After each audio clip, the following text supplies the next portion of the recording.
Assalamualaikum warahmatullahi wabarakatuh. Perkenalkan, saya Selamat Suyatno dengan NIM L1A024015 dengan Prodi Manajemen Sumber Daya Perairan.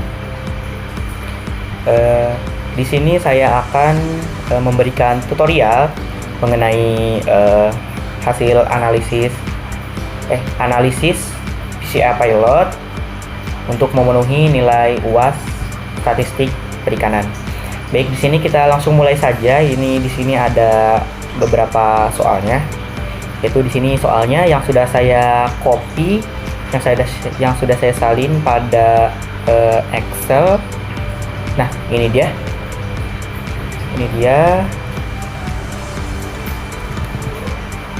Bentar.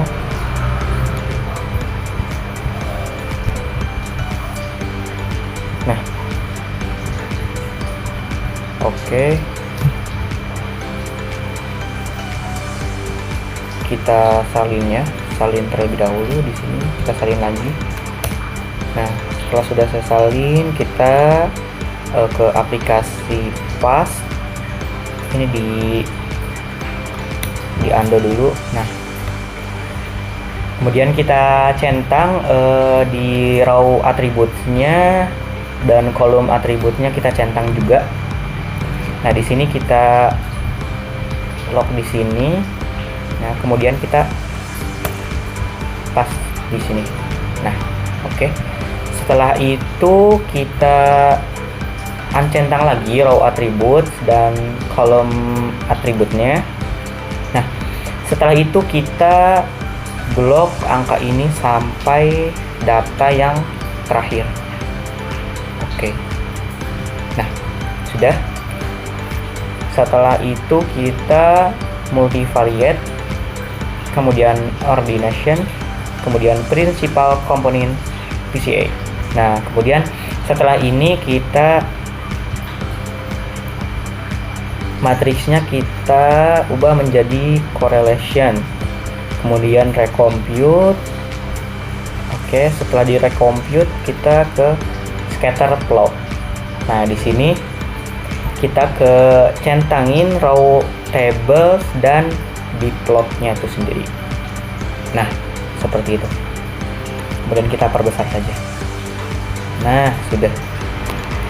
Nah, ini sudah ada diagramnya. Di sini grafik PCA ini memiliki sumbu X, yaitu pada komponen 1 atau bisa disebut dengan garis vertikal, kemudian sumbu Y-nya itu berada pada komponen yang kedua, yaitu atau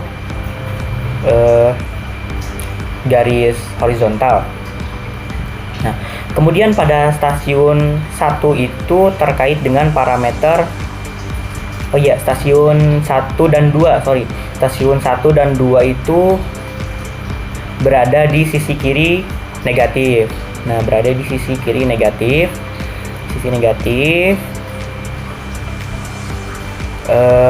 Terkait erat dengan parameter plankton dan juga suhu.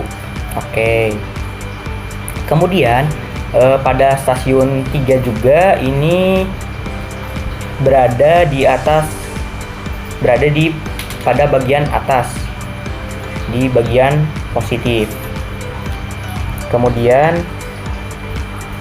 dari komponen 2 terkait dengan parameter pH dan mungkin kualitas air tertentu. Kemudian di stasiun 4 itu sendiri stasiun 4 dan 6 itu sendiri berada di sisi kanan dari sisi komponen positif, terkait erat dengan larva ikan TKG4, DO, nitrat dan kecerahan nih.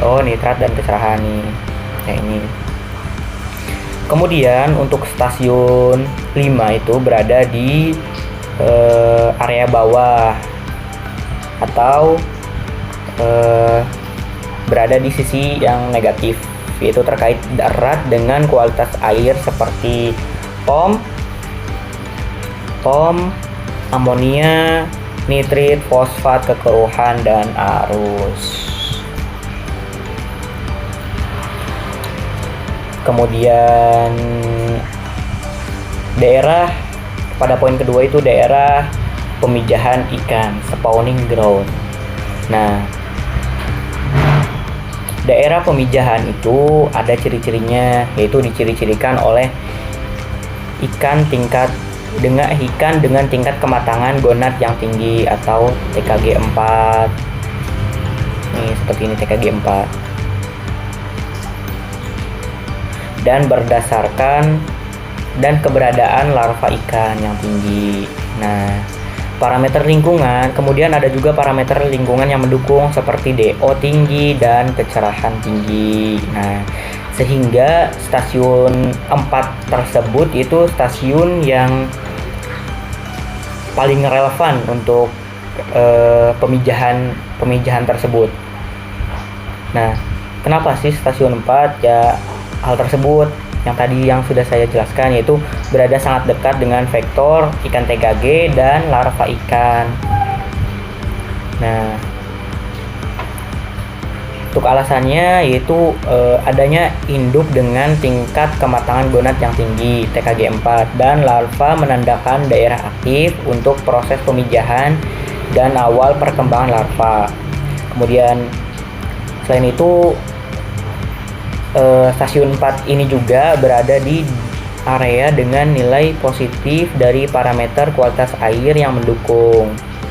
Nah, menurut penelitian oleh Rahman et al. 2017 dan Simanjuntak et al. 2019 menyatakan bahwa daerah pemijahan ikan yang menekankan perairan dengan nilai yaitu DO tinggi, kecerahan tinggi, dan kaya larva sebagai daerah ideal untuk pemijahan. Kemudian untuk poin ketiga yaitu daerah asuhan ikan, yaitu atau bisa disebut dengan feeding ground. Pada PCA daerah asuhan feeding ground ini tersebut dicirikan oleh keberadaan tinggi plankton, nutrien, dan bahan organik. Kemudian ciri kedua itu parameter lingkungan yang mendukung pertumbuhan dan ketersediaan pakan bagi larva atau juvenil. Nah, jadi mana sih stasiun yang paling relevan untuk feeding ground ini? Jadi stasiun yang paling relevan pada grafik tersebut itu pada stasiun 2.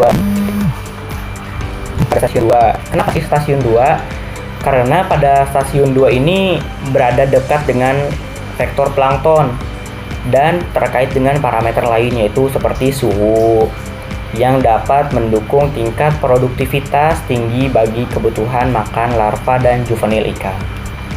Nah, kemudian alasannya itu daerah asuhan umumnya berada di area dengan kelimpahan plankton sebagai sumber makanan awal bagi ikan. Nah, hal tersebut dinyatakan oleh Setiawan et al. 2020. Kemudian posisi stasiun 2 ini juga berada dekat dengan vektor plankton. Nah, ini vektor plankton. Dan berada di area dengan parameter suhu yang sesuai, menjadikan daerah ini daerah yang ideal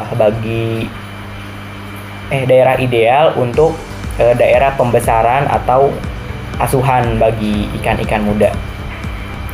Seperti itu.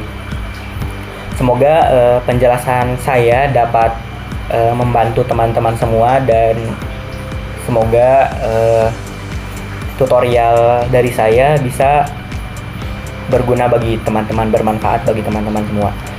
Mungkin dari saya sekian, dan kurang lebihnya mohon maaf.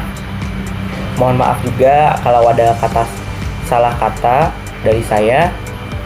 Terima kasih dan wassalamualaikum warahmatullahi wabarakatuh.